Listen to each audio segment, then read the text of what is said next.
Hi, water sign. So, kumusta ka naman? Okay, so water sign, ayan, maraming salamat po sa walang sawang pagsubaybay sa ating pong daily horoscope. And kung ikaw ay bago pa lang sa ating channel, ayan, mag-subscribe ka na.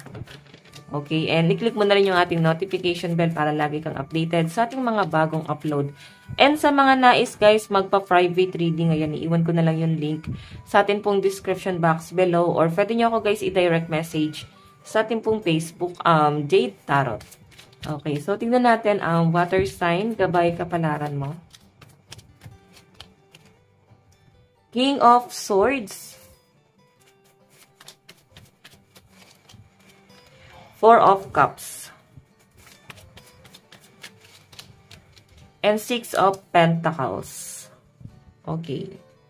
Okay, so water sign, King of Swords. Ito kasi guys, so pinapakita sa akin, parang nagkakaroon ka ng malawak na pag-unawa sa ibang tao. Okay? Kumbaga, hinahabaan mo yung pasensya mo, kumakalma ka, at pilit na inuunawa mo yung sitwasyon ng ibang tao.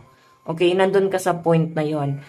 At the same time, King of Swords is nagre-represent din guys ng marami kang alam. Okay? Ibig sabihin, meron kang alam na pwede mo guys i-share sa ibang tao. Pwedeng knowledge.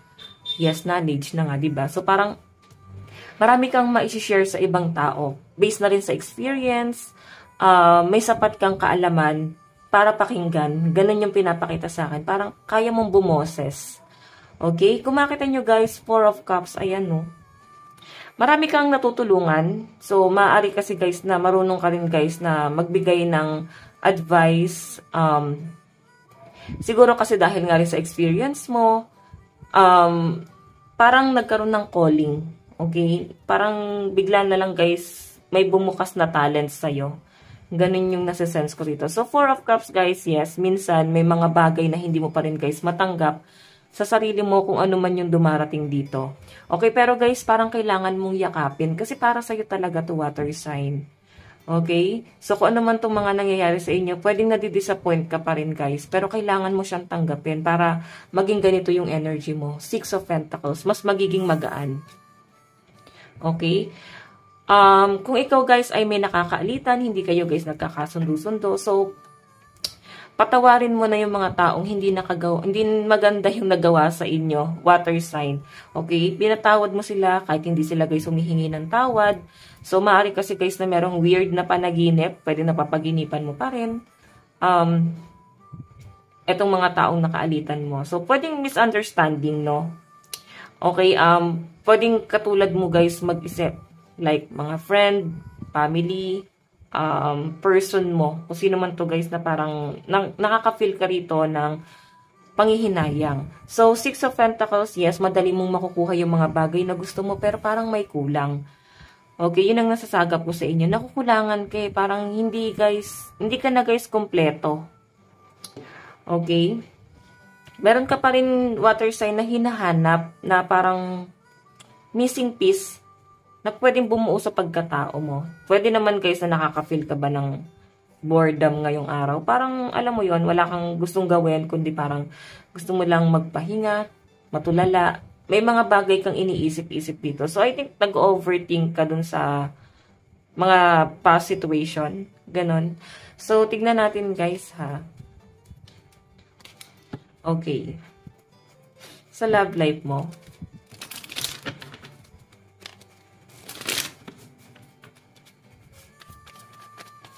Love life.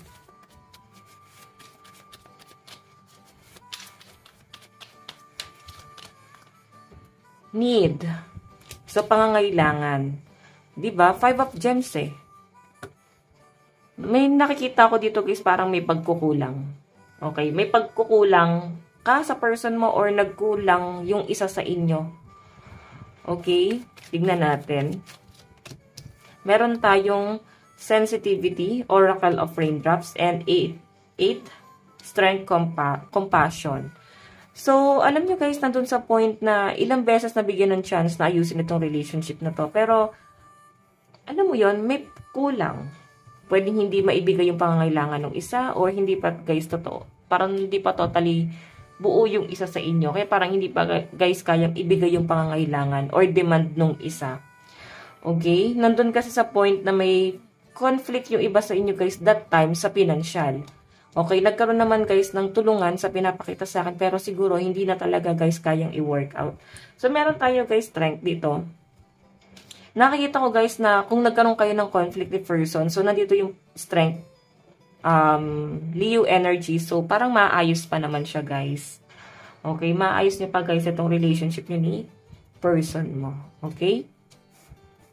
Parang kailangan nyo lang guys, maging sensitive kayo sa mga galaw nyo, sa mga sasabihin nyo, kasi parang tumatatak to. Okay, so parehas kayo guys. Pwedeng maging sensitive kayo sa kilos at sa mga wordings nyo, kasi pwede guys na tumatatak sa inyo parehas. Yung mga nabibitawang salita. Okay, so tignan natin. So kailangan din guys magpakumbaba. Tignan natin guys, pagdating naman sa pera at trabaho. Meron tayong The Hermit. Meron tayong Play. Okay. Judgment. So, pagdating sa pera at trabaho ng mga water signs, sa pinapakita sa akin dito, parang meron kang pinag-aaralan. Okay? Pinapractice mo tong bagay na to na baka mag-work ka doon or baka matuto ka. So, may inaaral ka. Tignan mo, puro ganun yung hawak, no? So, meron kang inaaral, pero hindi mo pa siya, guys, masimulan. Okay? Yung iba sa inyo, guys, pwede na simulan nyo na, pero ginagamay nyo naman. Alin ka sa dalawa. Ayan. So, water sign na to, ha? Pwedeng iba sa inyo, guys, nakakapag-isip-isip kayo rito. Meron kang iniisip-isip patungkol sa trabaho mo, or meron kang inaaral, baka nagte-training ka. Okay, meron tayo guys dito, ayan, kasi para bang napasubo ka na rin dito. So, no choice yung nafe-feel ko sa inyo. Kaya parang, pinasok nyo na rin guys itong mundong to. Kung ano man tong trabahong na parang napilitan ka, hindi mo naman guys talaga gusto. Wala ka lang talaga guys, ibang option. So, sinasabi rito guys, eto ha, baka iniisip mo rin kasi guys na sasabihin ng ibang taon, ay yan yung trabaho niya, ipat pinasok niya na yan. So water sign sinasabi rito na kung iisipin mo yung sasabihin ng ibang tao, mabubuhay ka na lang sa sasabihin ng ibang tao, hindi ka magiging masaya. Okay? Sabihin natin yes, maganda yung daloy ng pera dito, maganda yung pasok ng pera, pero nakikinig ka kasi guys sa judgment, kaya parang nandun ka sa point na, ay hindi siguro maganda tong work na papasukin ko. So, pwede kasi guys na mataas water sign yung dati yung trabaho. Tapos parang biglang bumagsak. Okay? So, huwag nyo guys isipin yung ibang tao as long as ginagawa mo yung tama, tapos wala ka namang natatapakang iba. So, alam nyo naman guys ito sa atin, full of judgment. Diba? So, tignan natin guys, ano bang inyong advice? Lucky number mo, 5, 8, 9, 20. Advice. Meron tayo guys, wise leader. You are a beacon for others. So, alam nyo guys, ikaw matalino ka. Kagaya ng sabi ko kanina, King of Swords is nagre-represent pa rin ng may alam ka. Marami kang nalalaman. Marami kang gusto pang ma-discover. Alam mo yan, parang gusto mo mag-explore. Yun ang nasasaga po sa inyo. Kaya nga ikaw ay wise leader dito guys. Okay? So, tignan natin.